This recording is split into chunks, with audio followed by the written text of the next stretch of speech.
Good evening, friends, and happy Friday evening to you if you are in the evening. Some of you guys are into the next day. Welcome to another episode of Crime Time with DutyRon and Ed Wallace. You know the drill. We're retired New York City police detectives and 9/11 World Trade Center first responders.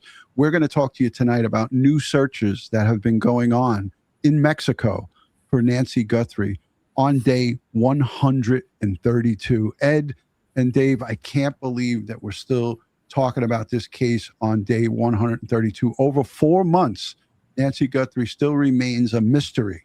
She vanished outside of her home, inside of her home on January 31st, going into the morning hours of February 1st. And we haven't heard anything from the Pima County Sheriff's Department. Any updates? Ed, your thoughts on this search group outside of this country getting anonymous tips and searching for Nancy Guthrie? I know it's got a lot of different moving parts to it. Well, bravo to them for their volunteer work on this case in Mexico. Our authorities aren't there. Okay. Our law enforcement representation isn't present, and they're taking it upon themselves to look for an American citizen on Mexican territory. And so my hat's off to them. Yeah, absolutely. And they have a pretty good reputation. Joining us as well, I started the show off with them, is the EquuSearch director, Dave Rader, EquuSearch Midwest director, Dave Rader. And we're always, look, Dave's part of our family. I want to thank you for taking out the time. I know you're not home and you're in a hotel and you're joining us. So thank you to Linda for getting you up and running here with us. Dave, people still always mention EquuSearch Midwest, and they say to us when they send us messages, how come the Pima County Sheriffs denied EquuSearch or just didn't ask them to come? And you guys were at the standing ready. You had assets ready to go. We'll talk briefly about the recent communication that we had where Ed Wallace, our own Ed Wallace, was going to go to Japan to search for a missing case that you guys were called out on. Dave, can you talk a little bit about that? Yeah. Again, here we are over 100 days on something that, and not everything was thrown at it. And again, with the Guthrie case, it's, we were turned down. I mean, Tim had even went through with his FBI contacts to see if we could at least get in there and start doing something with the technology that we have. And every corner that we tried to not sneak through, but try to get to let us in there, because we felt that we had a lot to offer and a lot to put forth the search effort. And for some reason, the sheriff just decided he's just, I don't know if he's flexing. I have no idea, but there's no sense in this. And this is why things don't get solved, is because now after 100 days, and as you guys know, as detectives, is that you've got DNA, you've got evidence that is being degraded every single hour, every second of every minute of every day.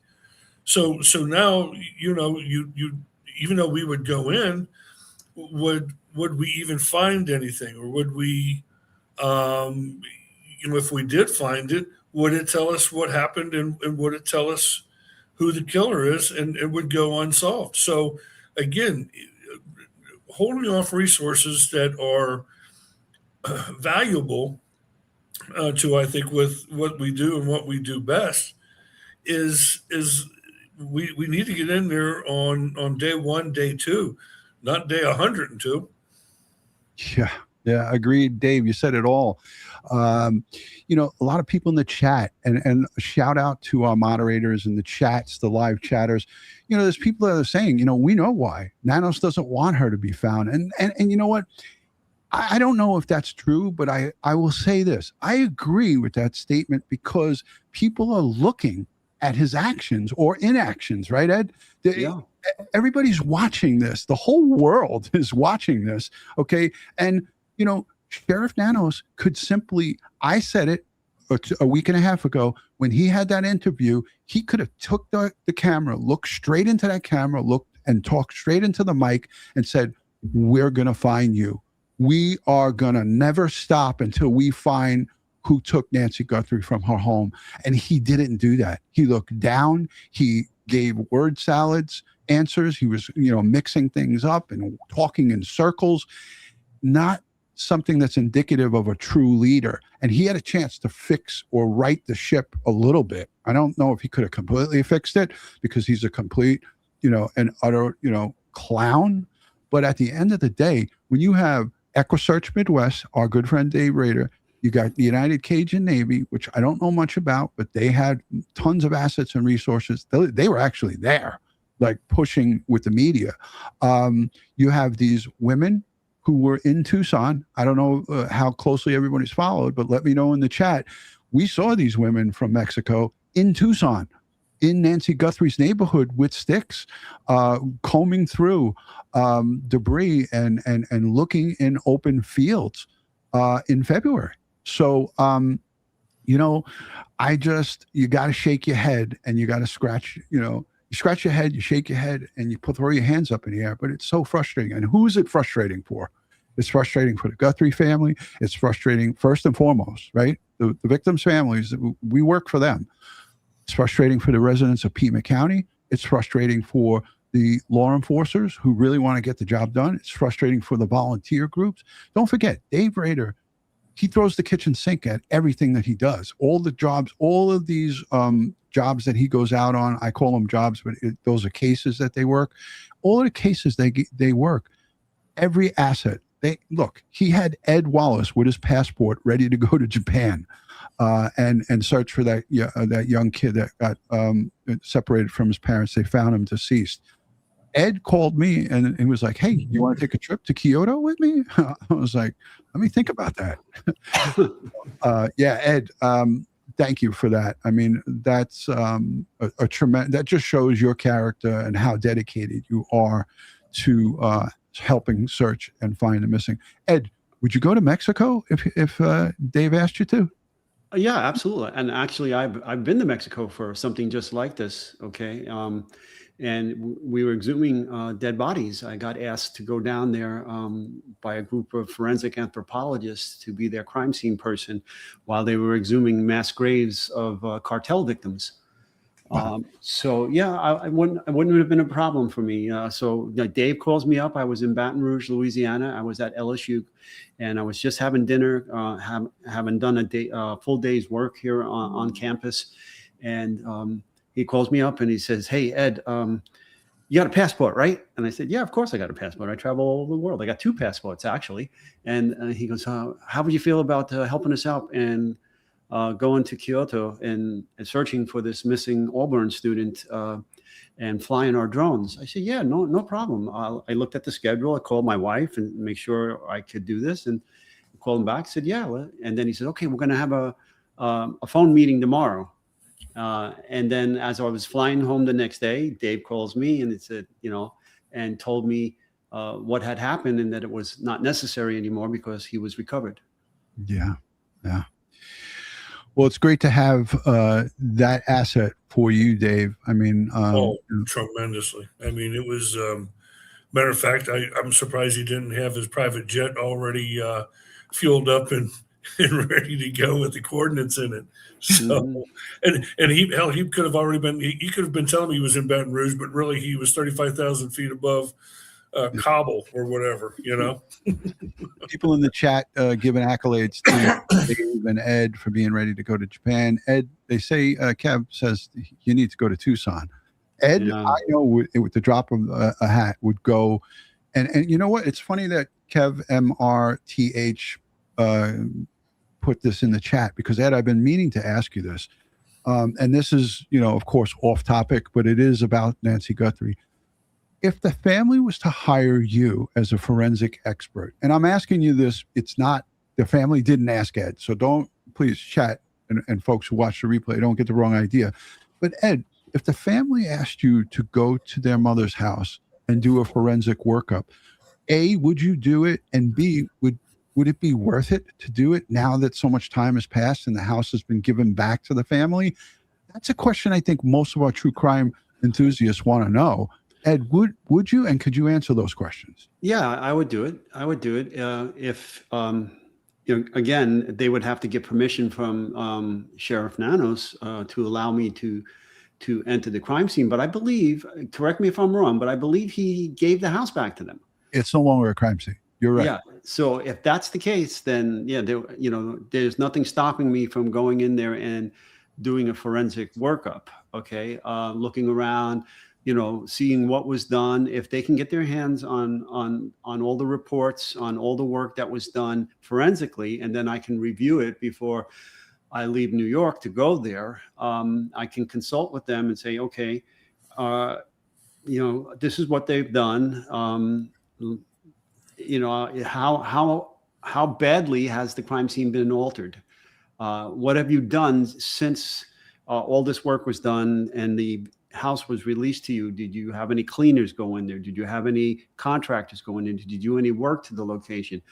I would try to find all those details out to see if it was even worth me going. But I've gotten hired as a defense expert and as a prosecution expert, sometimes 18 months after the crime has been committed. And I've gone back to crime scenes and I've looked at like vehicles involved in crime scenes, and I found evidence that people missed. Wow. Okay. What about that mat? Would you go and grab that mat and do a forensic workup on the front doorstep mat? Remember that? I would grab the mat if it was still there. I would grab the mat and I'd forensically document it, package it up, knowing that it had been altered or it had been not safeguarded for evidence, but still I would have grabbed it, packaged it to forensic standards, and I would have contacted one of several DNA laboratories that I know.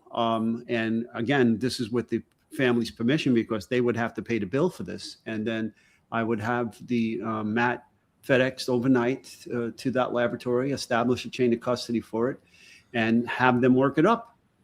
Full workup. I want hairs and fibers. I want DNA. I want pollen. I want the whole 9 yards thrown at this mat to see what we can get out of it.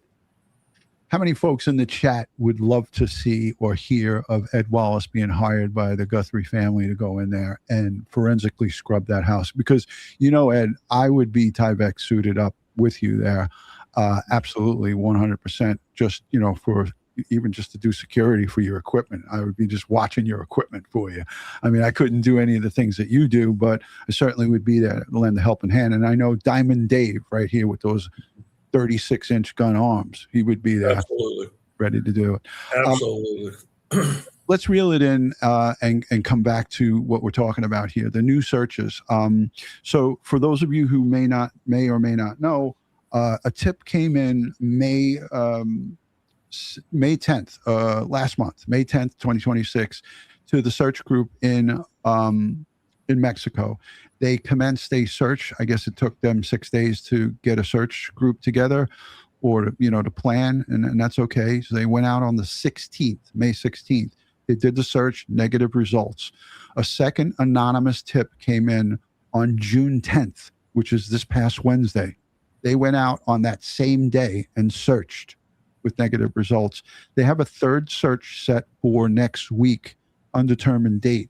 Let's take a listen to this report as we hear more about this. Tonight in the search for 84-year-old Nancy Guthrie, more than 4 months after she disappeared from her Tucson home. Volunteers in Mexico say they received a tip about where her remains could be.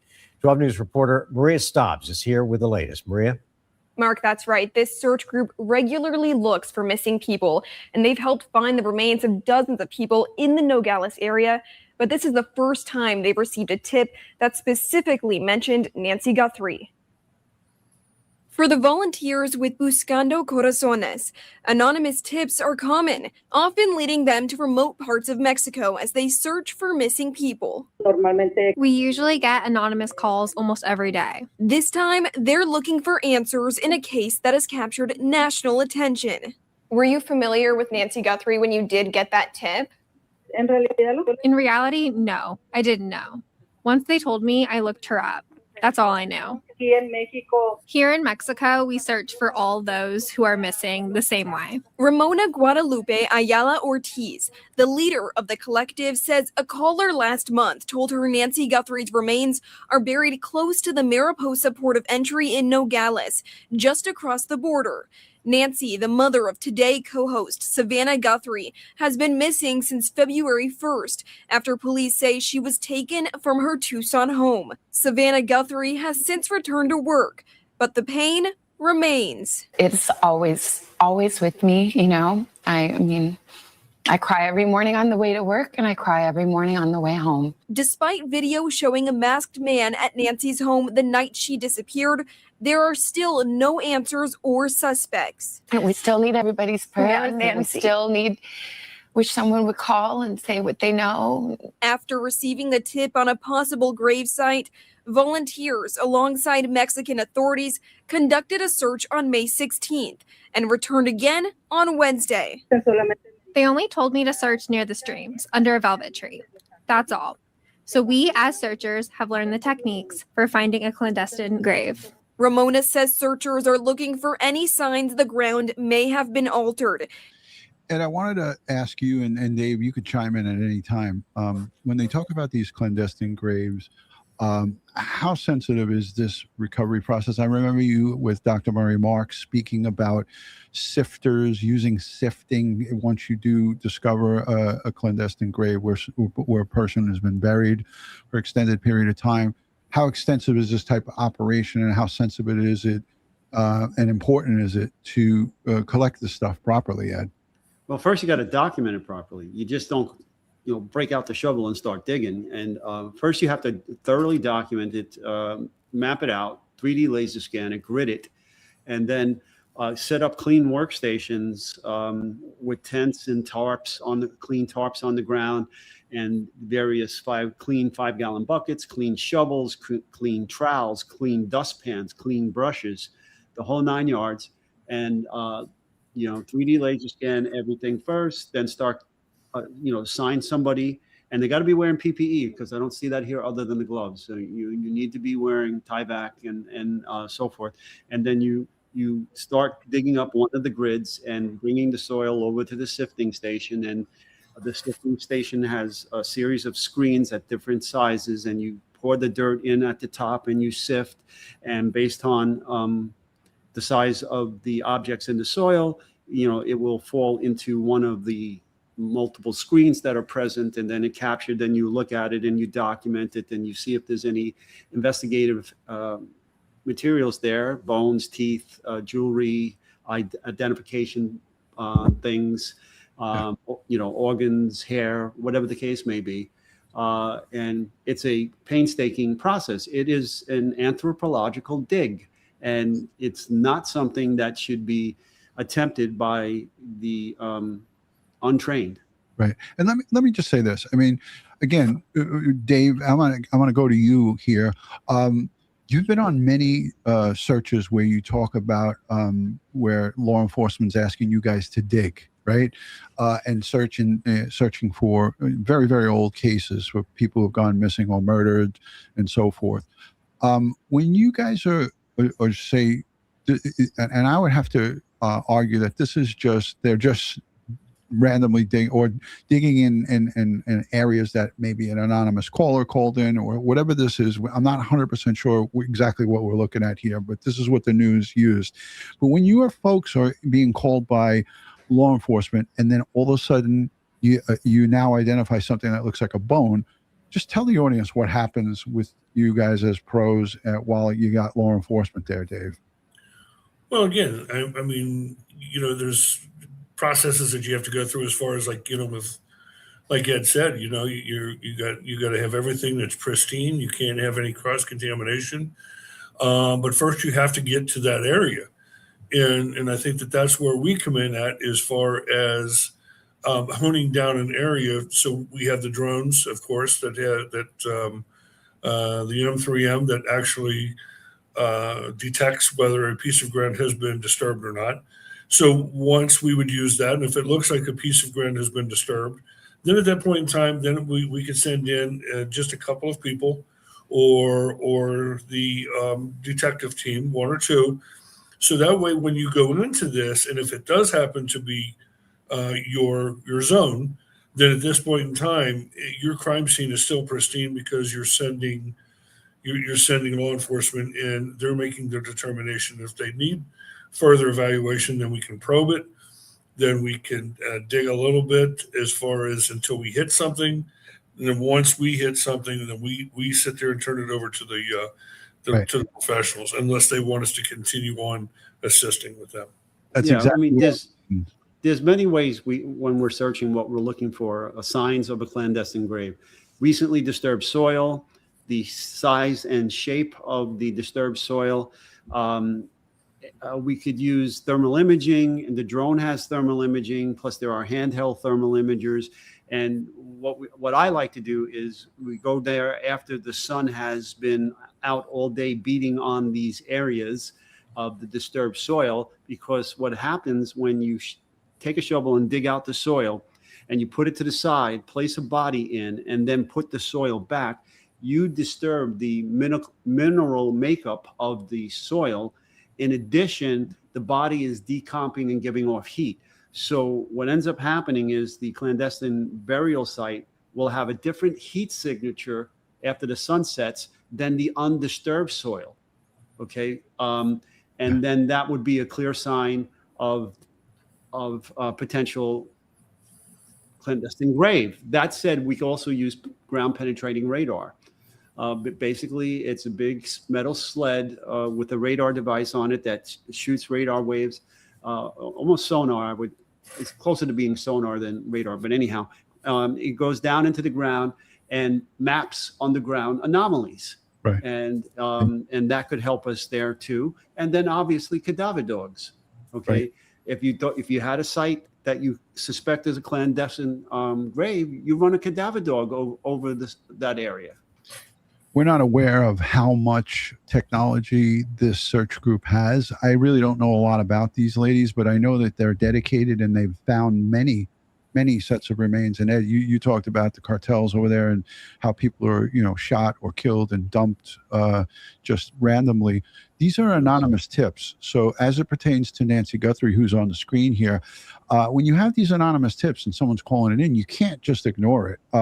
Now, again, the FBI and Pima County sheriffs have embedded a task force. So I think Sergeant Cross said there was 4 or 5 detectives and a group of FBI agents. But as we talked about it before we went live, in these different countries, there's FBI embedded. And, Right. I think it would behoove the task force or somebody to say, maybe we should go out and follow these people, not to oversee what they're doing, but just to be there in case they do come across a recovery. And Dave, I wanted to ask you, the drone that you guys use, and I see they have a big drone here. I can't really make out what it is, but it looks like 2 separate boxes for the controllers and then this big drone.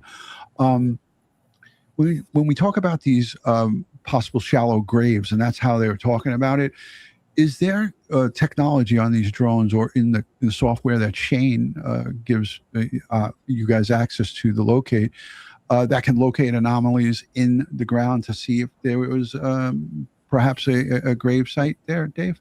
Well, again, you have a thermal, which then you run you do your flight. Usually what Gene has told us, Gene Robinson, is the best time to fly this is at about 4 a.m. That way you're kind of getting all that heat kind of dispersed before the new day starts. So anywhere from about 4 to about 6:30, 7 o'clock before the sun starts to come out again is your fly time to where everything else is kind of cooled off. Now, what, and I don't understand this, but maybe I can explain it to where people kind of understand it, is that, we use colors through locate. Well, what Gene and Shane has put together up with this also is using a thermal cam on the M3M or M30, T, I'm sorry, not the M, M3M for the disturbances. And then we could use the T for the thermal.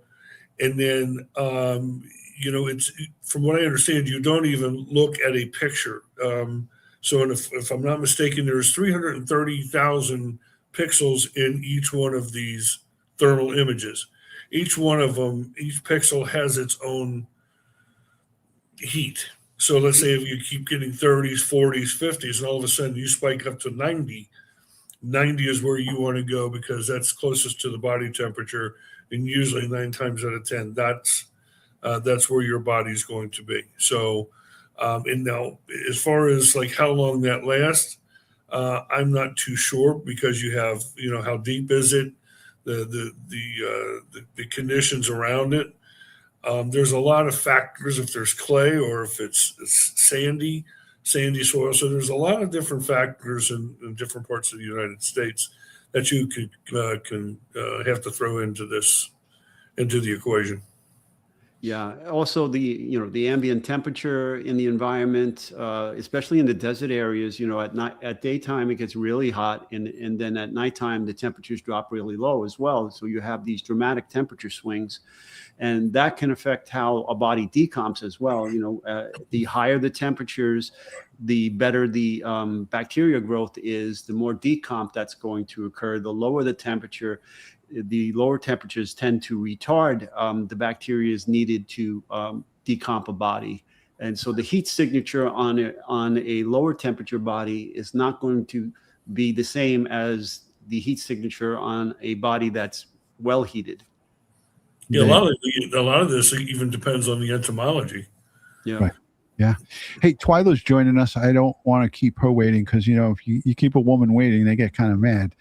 Twyla is our drone search coordinator. She is part of the Flyboy team, and she's the lady in charge. So Twyla, thank you for joining.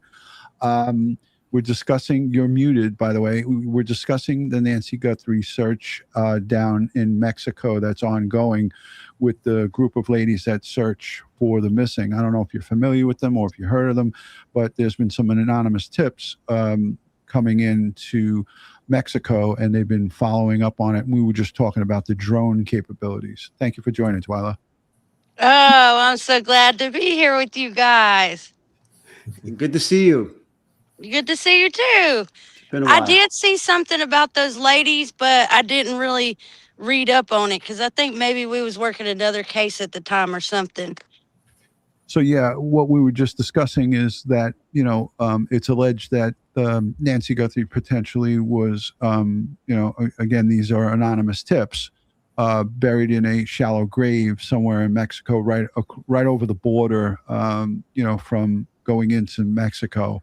And what we have here on the screen is just some video of some of the folks that were out there searching. This is some media stuff. I don't know if it was actually search for Nancy, but we're talking about the drones and the capabilities. If there were a shallow grave or some, earth that was, that just disturbed, would the drones that you guys use be able to pick that up? And I think Dave, explained it, but maybe you can further elaborate on that.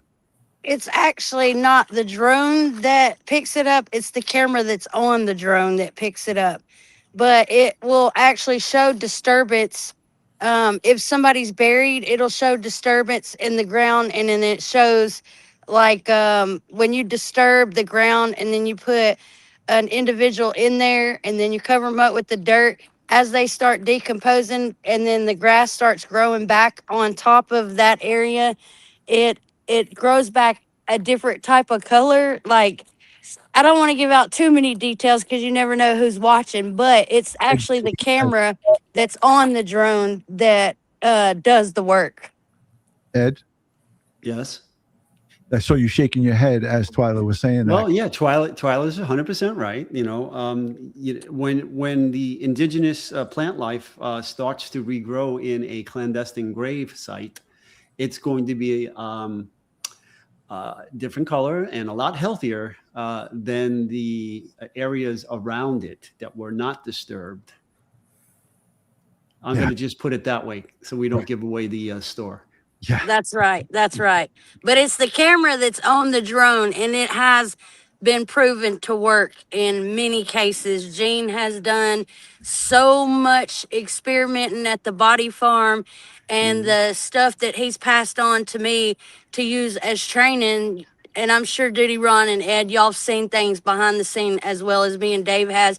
Of course, we wouldn't put it out there to the general public, but I did see somebody made a comment about us having a lot of cool tools. We do. We have a lot of cool tools, and thanks to Dave, we just got an amazing deal on a drone that's going to help us. The guys that they went out and flew it the other day, and the donations that come in that we get from all you guys supporters, trust me, Dave puts it to good use, and we take those donations and we buy the equipment that we need. We're not out here blowing it.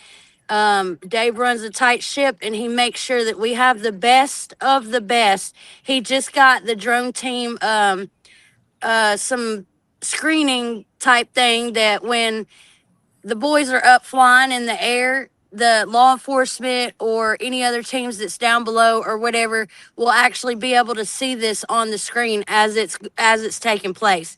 And then the drone that we actually just got, thanks to Dave, they were out flying it the other day, and they zoomed in to something. I can't remember exactly what it was, but they zoomed into something that was like 8 or 9 miles away. Right. And they was able to see it. So, and law enforcement relies on canines, and then they also rely on this technology. And then with the program that we use with Locate, we also can use that same program for thermal. And then the ground, I'm pretty sure before it's all over and done with, Gene and Shane is probably going to come up with something to where this program can find the ground disturbances too, because right now with the ground disturbances, just me and Gene just do it with our eyes. Right. And I mean, it's been proven. Gene has done a lot of experimenting and research and developing with this stuff. It's some cool stuff. We got a lot of cool tools, and it's because our director makes sure we keep the best of the best. He's the man. And you know, this is what makes it so frustrating for the general public that watch these cases, that follow these cases. And it's just mind-boggling that a Sheriff Nanos, who we're speaking about here, would deny you guys to come there. Because I just said to Dave earlier, what do they have to lose by having you guys come in there and figure out where she's not? And you guys can, you know, X off these areas and then say, you know, we know that she's not here, and we can continue to search in different areas. And this wouldn't cost them anything, right? Dave, correct me if I'm wrong. You guys send them a bill for your services? Nothing, absolutely nothing. And I'll speak for Dave on this, but absolutely nothing. And if Dave was to ever find out that we were charging a family member, we'd probably go missing too. And I mean, that's a joke, but we probably would, because no, we don't take no payments, no nothing. People can donate to us. And here's another thing too. If we're looking for a missing person that has a reward out there, if we find that person, Dave wouldn't even accept the reward for it. That's just how it is. And if Dave doesn't have, you know, the funds in the account for donations, we take this out of our own pocket. It would cost them zero. And the only thing that I would think, and I'm not dogging law enforcement or anybody in that area, but the only thing that I can think that would keep people from calling us in is their ego and their pride. But we could clear so much for them, and all they'd have to do is sit at their desk in their office and continue on their work day, because they could watch everything we do on Caltopo. I mean, they could come out there with us. I don't understand why we can't go in and assist. I don't understand. It's just ridiculous, you know, because the amount of assets and the equipment that you bring is phenomenal. That said, you know, in law enforcement, you know, people say it's the first 48 hours are the critical hours. I kind of cut that down by half. I think it's the first 24 hours. That's right. If you can get those assets in there on the ground in the first 24 hours, you got to throw the kitchen sink at a problem like this immediately. You can't let this crescendo. You can't let this build up. You got to deal with it right away. You got to get all your ducks in a row and throw as many people at the problem as you can. Train people, mind you, and it's got to be organized, and it can't be willy-nilly. And for him to not allow assets like yourselves in to assist, is ridiculous. It's just unprofessional. Well, here's the other thing too, is on that end, is that, you know, he would have, look at how many people he would have off of his ass if he would just sit there. And if you have a guy that will, like you say, throw everything at it in a short amount of time, and you've used X, Y, and Z, nobody can come back to you and say, well, why didn't you do this, this, or this? Right. Because you've already done it. That's right. And there's people that reach out to us, you know, through our website, through email, through Facebook, personally. You know, if I'm out and about somewhere, or if we're out working a case. I mean, when we were in Alabama for our last case, Dave, there was somebody when we went to get lunch that asked, was we going out to work her case? And I mean, I'm like, I haven't heard anything about it, but there's no doubt in my mind, if they would give us permission to come in, I can guarantee you that Dave would probably have a flight and be out there before the weekend's over with, if not then at the first of the week. I can almost assure you of that. Hey, I got you a know, question. and it's a professional asset that he's not paying for. All right, it's not coming out of his budget that you guys down there working. It's a force multiplier to whatever assets they have. Yeah. And just, you know, back in the day, we used to do a lot of searches with helicopters. Okay. Now, you know, a helicopter is a great asset, but it's very costly to maintain and to fly. Okay. Whereas the drone can cover the same thing a helicopter can cover, and it's less expensive. It's all you're dealing with are batteries. Okay. And it's automated to the point that, you know, you can set up a GPS grid to search and just send it on its way, and it's going to do it all automated. And guess what? Even when we do that, we send it, you know, make patterns. Oh no. Oh, where Dave. that drone's being on a mission map. And if we get a target, all you have to do, it'll actually give you coordinates is to get straight to the target.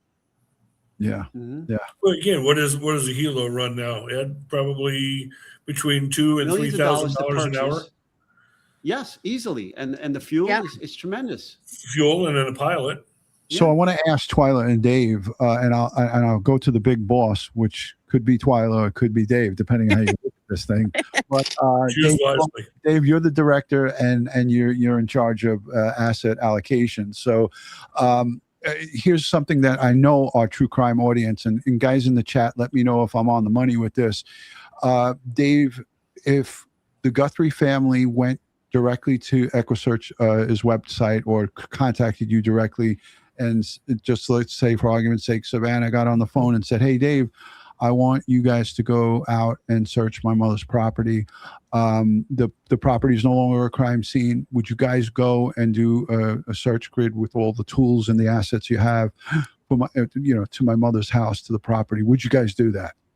Here's the thing that, you know, we do go off of law enforcement, and I don't want to ever not go through law enforcement, because I think that they're still an asset, and you still have to have communication. I don't go off of families, because it's, you know, they hear so much, and they would have you from here, there, to everywhere, to where law enforcement, they've already done their due diligence and investigation, and they're trying to come up with the most plausible location that there is. So I would ask if Savannah did reach out to us, I would say, hey, you know, we would love to come in. We would love to help you and the family, but this is what we need from you. We need to all, you know, have law enforcement sit down, all of us sit down, come up with a game plan, and then let's gather the resources that we think we need, and then let's do the execution. I mean, it makes the most sense, but the house definitely is no longer a crime scene. So the property is not in control of law enforcement anymore. So that's the reason. That was still the place that was the PLS, the place last seen. Yeah. Right. Yeah. And how many times have we seen where, you know, we just had one down here in Tennessee, as far as they put out an Amber Alert. They did, you know, they brought in everybody and their brother, and after 6 hours, no, hell no. That was probably 8 It was hours. 8 hours. Yeah. 8 hours. The kid was in the house attic. in the attic. He was in the attic. Wow. He was in the attic. Wow. For So 8 again- hours. He was only 3 years old too. start at the place last seen, make sure that you search it properly, go over it 2 and 3 times by multiples. Then at that point in time, then you can clear it, and then you start your circumference, and then you also start by going with what law enforcement has in the direction that they've put you in. Yeah. You know, unfortunately, it's been my experience that investigators don't like other people coming in and looking over their shoulder. Okay, but in the forensic community, okay, it's common practice. Right? You have to know when you're conducting a crime scene investigation involved in a criminal case, whatever the crime is, that, you know, if there's going to be a trial, there's going to be a defense crime scene expert looking over with a fine-tooth comb everything the crime scene investigators did. Okay, and they're going to look for any holes in the case. So, Twyla, are you out at a soccer field? What's going on with you? No, I'm not at no soccer field, but I am walking around in a parking lot. I was trying to let y'all see the Tennessee sunset, but It I looks don't like know if I could get somebody it. said it looked like a tornado in the background, but it looks like nice clouds to me. So Well, we did have storms earlier, but I was trying not to show the place where I was at because there are crazy people that like to harass me sometimes. oh boy. Yeah, we Yeah. don't want that. We don't want that. she's Yeah. in good old Rocky Top. That's right. So that's the thing is, like, you know, it's a whole load of frustration as it pertains to groups like this, and it's not just relegated to EquuSearch. It's many others. The Caged Navy experienced it. We saw, you know, and Twyla, kudos to you for bringing that up. You know, egos come into play, and I have this big board right here where it says Sheriff Nanos, Chris Nanos, big ego, spiteful, a micromanager. He likes to be in charge of everything. He likes to call the shots. It brings me back to like the Kylie Rodney case where they put 130,000 asset hours and people out searching for days and days. I think it was 12 or 13 days or whatever it was.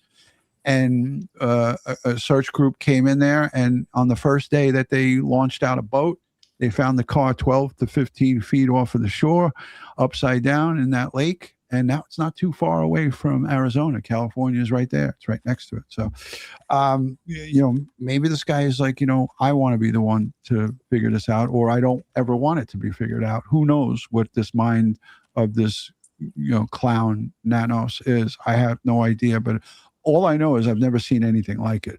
So, And it's not even supposed to be about that, you know, who finds who and who found them quicker and who found what, because we're all supposed to be doing this together for the family to bring that loved one home to get closure. So, and trust me, there's been places that didn't really want us in out here in Tennessee because other so-called teams give us bad names, and then they accept us in, and now we're their phone call when somebody goes missing.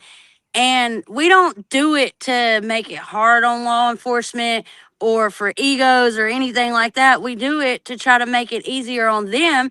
And then I think one of y'all said earlier, if we were to be able to go in, it would actually, you know, make him look better because he is throwing everything in the kitchen sink out there. And Dave will go to Lowe's and get a kitchen sink if that's what's needed. You know, so I don't understand it, but everybody's different. But even if he does come down and decide, hey, you know, I want to bring, and we're not trying to say we know it all or we're better than anybody else. We're just willing to be here and help where it's needed, regardless of how many times this area has been gone over. We can go in and do it again. We don't mind it. Yeah. Not because we don't think nobody was not doing what they were supposed to do or didn't do it good enough or whatever. It's just extra eyes and feet and technology over in this area to clear it for them. You know, we're doing it for them. well said, Twyla. Well said. I want to go to the chat because it's not fair. Everyone's in the chat. I want to say hello to Jeep Girl, Pippadot, a lot of folks who I haven't seen in a long time. Wolfie's here. Good to see you. Starman's too. Thank you, Kristen, for being here. Lexi, and with Lexi comes Beamer. And there was a super chat from Evie That's the history chick's mom. She says, look, she sent in 10, and she says, looking back at the first days of this investigation, sorry, Twyla. Looking back on the first days of this investigation, is there anything investigators may have overlooked that should be revisited today? What could have been done better? This is for you, Ed. I'm going to let you take it. Well, I mean, without having reviewed the case notes and exactly what was done inside that house, outside that house, forensically speaking, there's little I can speak on with any type of authority. But again, hey, the mat. Okay, we always go back to the mat. That should have been the first thing documented and picked up and gotten out of there. Right. So, you know, especially with all that blood around it, then again, that's why I would have to, if Nancy Guthrie's family reached out to me, I would say, okay, yeah, before I waste anybody's time, please get me as much of the investigative material as you can, right, and so that I can review it to see what in fact was done and what the results of everything was. So I'm not wasting your time. I'm not wasting your dime. There you have it. And, you know, we could talk about, too, the crime scene being given back and opened up and then not being held from day 2. You know, right on day 2, it was wide open. People were walking up to the door and there was blood there and the mat was there and, you know, pizza deliveries and people just being able to trample all over that crime scene. And let's face it, she was last seen alive, dropped off by her family at that residence. That's a crime scene. And for them to let that thing open, you know, be wide open without even a police cruiser parked in that circular driveway was a travesty of justice, in my opinion. And I know, Ed, I don't like to open up these wounds, but at the end of the day, that is, you know, that's a fatal error in the investigation. Unforced error. Yeah. So let's go to the chat. Hashtag Ed, hashtag Twyla, hashtag DutyRon, hashtag Diamond Dave, whatever you want to put in there. Pepper your questions to us. We want to take some questions. Twyla, do you got an extra 10 minutes? I know, you know, you may be soccer momming it right now. I don't know what you're up to, but Ron, I'm going to jump off for a brief second. Okay, Ed's got to take the dog out for a walk. I know it. I'll stay on a few more minutes. I'm going to pee on myself if I wait too much longer, but I'm here.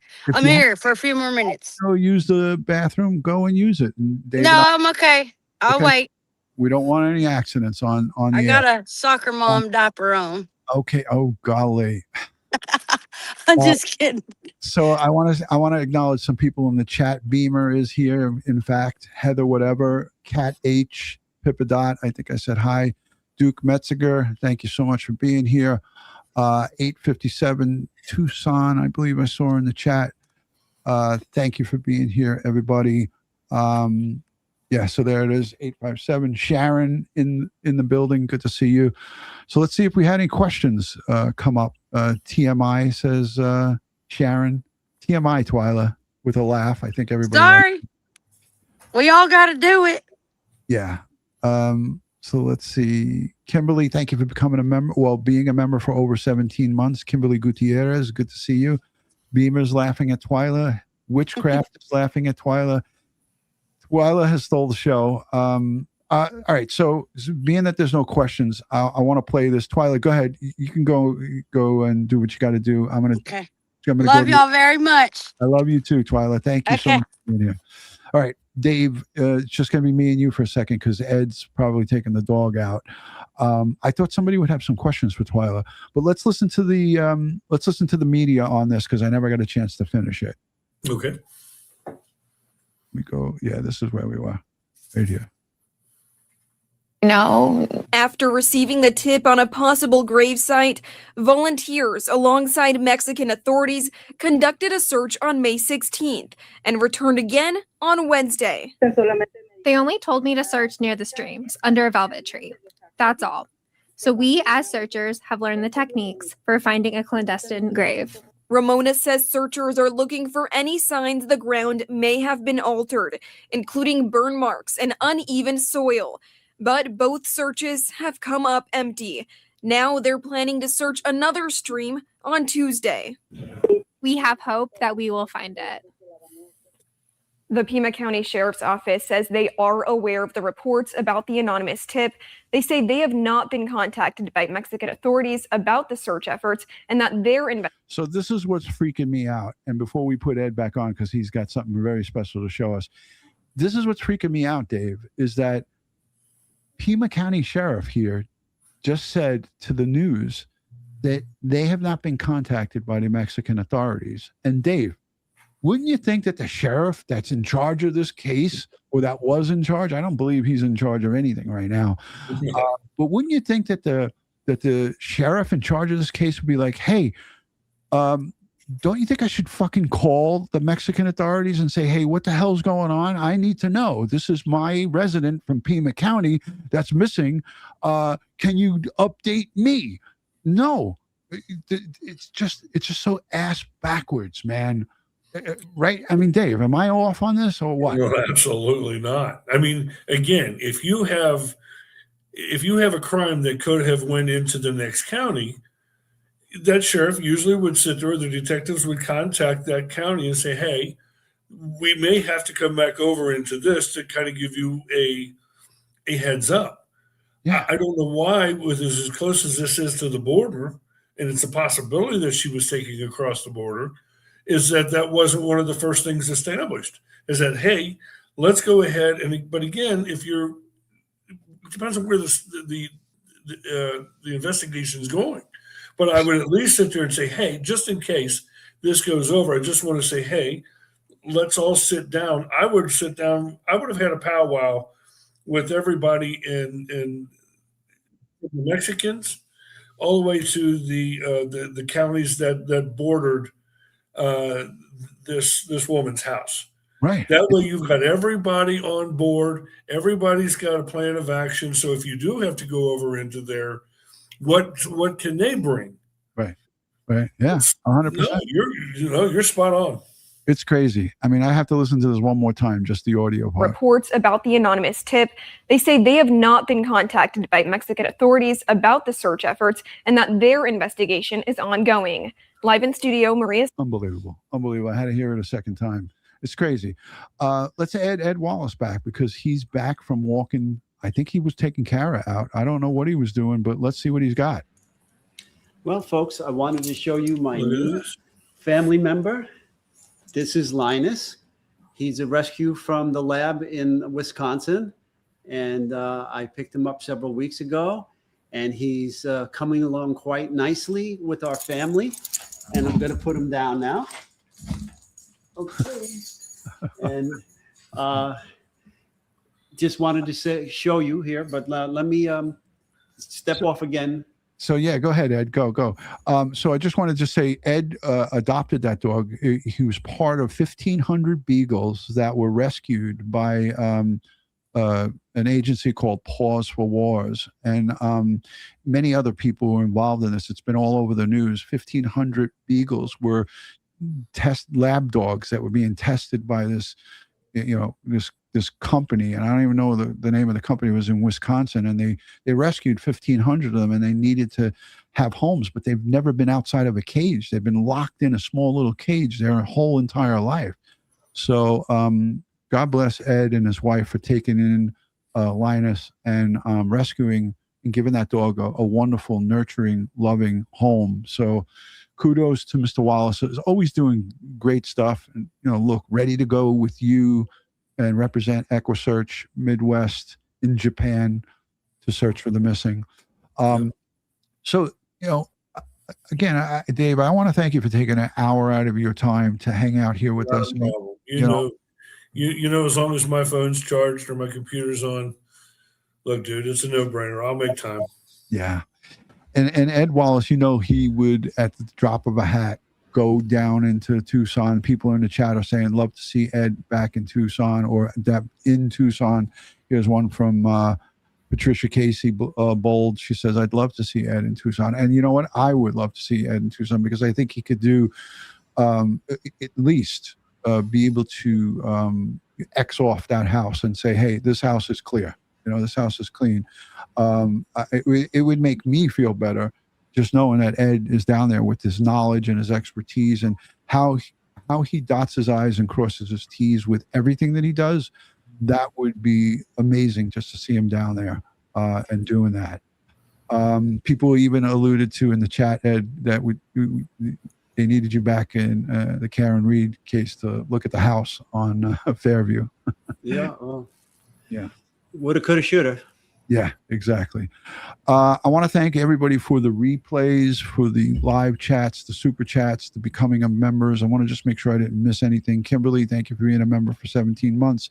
Eileen, thank you for gifting a DutyRon membership. CrimeTime with DutyRon and Ed Wallace membership.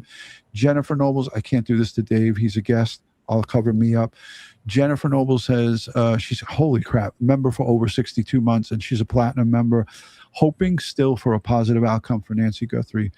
There's always hope, right? Yeah. Thank you to Twyla and Dave for all you do with the help to find the missing. We love all you. We love you all. So that's from our friend in Bakersfield, California. About Jennifer. Critical Thinker also, thank you. He or she says, can you use NASA's firm's fire information for resource management mapping system to detect thermal anomalies in the mentioned areas in Mexico dated back to the early February time? I think they used that mapping in the Kylie Rodney case to see her car going into that lake. But I don't know if it was NASA stuff. I think that was like a fire camera. But Ed, do you know about this NASA's firm's fire? Yeah, it's satellite imaging. It's a resource that can be used to look for heat signatures in various environments throughout the world. Fly the satellites over, take the images, and they do a lot of studies with the software and the imaging capabilities with regards to volcanic activity and global warming and things of that nature, ice caps, all this stuff. Yeah, so there's a possibility that they can tap into that resource, but that would the locals would have to ask the feds, and then the feds would ask NASA. Got it. Hey, this one's for you, Dave, from our friend Dean 24365. Question: how can people get involved or volunteer with EquuSearch? Dean, the only thing I can say is depending on where you're located in the United States, whether it be in our stomping grounds, then you can contact us at EquuSearch Midwest, or if you're down near Tim and friends down in Texas, give them a call, and they're always looking for good people to volunteer, as we all are.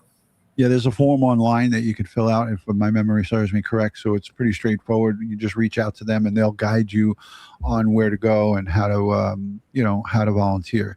Janice comes in with a question. Thank you, Dave, for that. Was the dirt area where the porch guy was with the flashlight in his mouth, where he bent down and likely drooled, tested for DNA? Good question. I don't think it was even searched for DNA.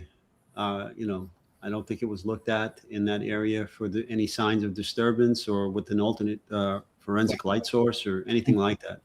We did look for when we saw the coverage, we looked to see remember we saw FBI crouching down in that general vicinity, but they weren't in that flower bed. They were out onto the dirt beyond it. Front of the house, yeah. Yeah. Beautiful little beagle says Beamer 650, member for over 28 months. Thank you. He's Linus. It is Linus Wallace. Okay, so he's good. Linus Wallace. Race and Rodeo, thank you so much for the $4 super sticker. We appreciate the support here. Guys, if you can take a moment to give us the thumbs up for Dave, Ed, myself, and Twyla. She was out doing. I made her blush because I called her a soccer mom. I know she wasn't at a soccer field. I was just trying to be funny with her. But we always love to get Twyla's take on things because she really puts her heart and soul into these cases. And I know this for a fact. And I'm speaking not just on speculation. I know it from speaking with you guys over the course of these many years that we've been friends. And you guys take these cases and we get on conference calls and, group chats, and we really talk about these cases. So kudos to EquuSearch. If you can, support them, donate to them, go over to the Facebook page. I'll link them in the description here. I want to thank everybody for being here. This has been coverage of the search for Nancy Guthrie in Mexico. Day 132 is complete, well, almost complete in the books. We'll be looking at day 133 tomorrow, and we'll continue to follow this case. There's many, many things going on. Ed, do you see anything in the chat that we need to address? No, I think we covered it. Okay, great. I want to thank the moderators, the replay viewers, and everyone who positively engages. If you're not yet subscribed, consider subscribing and liking this video. Your comments can continue the conversation down below in the comment section. We appreciate that. And again, thank you to everybody for staying on topic here. We try not to go off into there's many other things are happening on the outside of this case. There's a lot of white noise going on that doesn't help when it pertains to finding Nancy Guthrie. We try not to home in on the white noise and distractions, but at the end of the day, we want this case closed. We want them to find her remains and bring some sense of closure for the family and for the people of Pima County, and especially in the Catalina foothills. People are scared. All those residents, lots of the elderly, they're scared shitless because they don't know what the hell's going on. They're not getting any direction from their Pima County sheriff. The guy's a clown. They're not getting anything but nothing. They're getting crickets. It's just ridiculous. So, Ed, I know you have something to say at the end of these things. I'll let you have the last word. Yeah, I just want to put in a plug first before I say my usual. But for Pause of War, folks, Pause of War. That is the group that I adopted Linus from, and they only allow military active or vets, Gold Star families, and emergency responders adopt these dogs because, as they like to say, they're helping both ends of the leash with their adoptions. So check them out, Pause of War. With that said, I'd like to thank you all for being here tonight and spending your valuable time with us. I know you can get your true crime fix anywhere you like on the internet, and it's an honor to have you here in our true crime family. And as always, folks, stay safe, stay prepared, and watch your six. Amen to that, Ed. Dave, I want to give you final thoughts as well as it pertains to this case. Maybe something will spark sooner than later with this guy out there, and maybe he'll come back into reality at some point in time. But look, if anybody can get him the message that we're willing and able to come in here, and it's still not too late, let's make this happen. Let's get this done. Amen to that, brother. And sending strength, prayers, and positive vibes to the Guthrie family first and foremost, and to the residents of Pima County and the enforcers, the law enforcers who are out there trying to do what they can. Again, there's a task force with FBI and local.